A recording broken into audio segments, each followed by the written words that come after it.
There's a verse in the Bible so many of us could probably recite from memory. But what if our common understanding of it, what if it's completely wrong? Today, we're going to take a much deeper look at one of Scripture's most famous lines and maybe uncover a powerful and honestly surprising new meaning. Romans 3:23. For all have sinned and fall short of the glory of God. It's a cornerstone, right?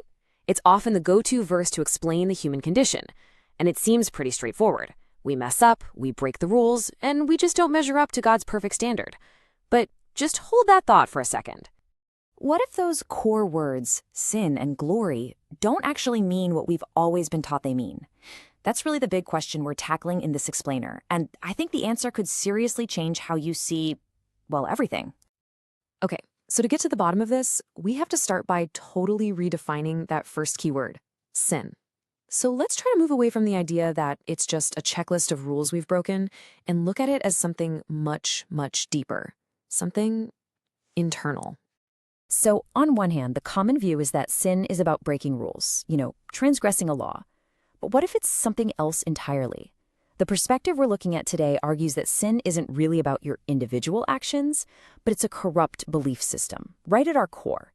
It's like a curse that makes us spiritually blind and deaf. And what's the core lie of this corrupt belief system? It's that nagging voice that tells us we can earn life, that we can earn righteousness through our own efforts. It's that constant pressure that says, if I just try harder, if I just obey more, perform better, then I'll earn it. See, it's a system built entirely on striving, not on receiving. And the consequences of living under this belief system, they're devastating. It doesn't just lead to a few bad choices. It fundamentally cuts us off from our source. It literally blinds us from seeing God and deafens us to his voice. And ultimately, we lose track of who we really are. We start seeing ourselves as servants trying to earn a wage instead of sons and daughters who are already part of the family.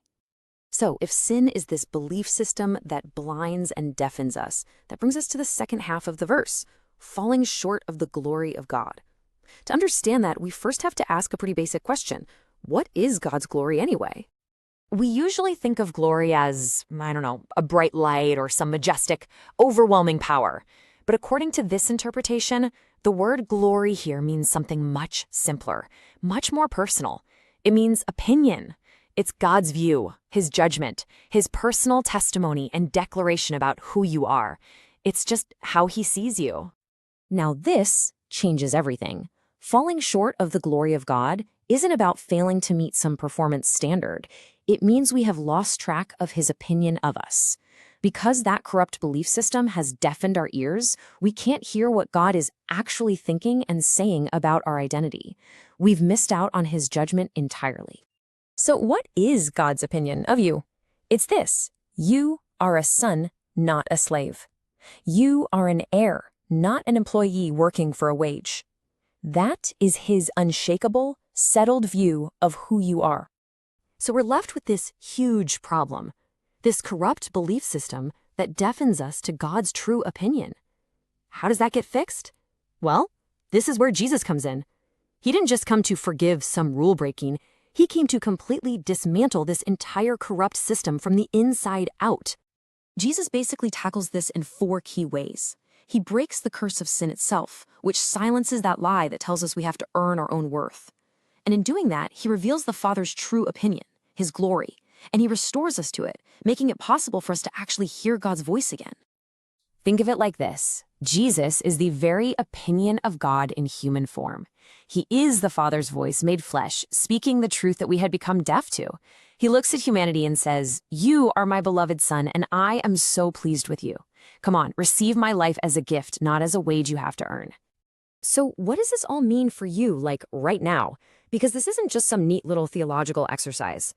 Understanding the verse this way, it fundamentally changes our identity. It's a complete shift from seeing ourselves as servants to actually living as sons and daughters. I mean, look at this transformation. It's night and day. Under the influence of sin's lie, we live like orphans and servants. We're spiritually blind and deaf, working for a wage that only leads to death. But in Christ, that identity is completely restored. We become sons and heirs, beloved, able to see God and hear his voice, and we get to freely receive the gift of life. And you got to hear this. This restoration is a present reality. It's for right now. Through Jesus, you are no longer cut off. You are restored to God's true judgment, His glory, His opinion. In His eyes, you are seen as righteous and worthy, and you now represent the unfading, unchanging, positive opinion of God. This means the story doesn't end with us falling short. Because of Jesus, the verse is essentially reversed. In Christ, you have not fallen short anymore of the glory of God, because you have now been glorified, which just means you've been fully restored to the beautiful and life-giving opinion of God. So let's just end with this question. If God's glory, His settled, unwavering opinion of you, is perfect love, acceptance, and life itself, whose opinion are you actually living by day to day? Is it that old voice of sin, the opinions of others, or is it His? Something to think about. Thanks so much for tuning in.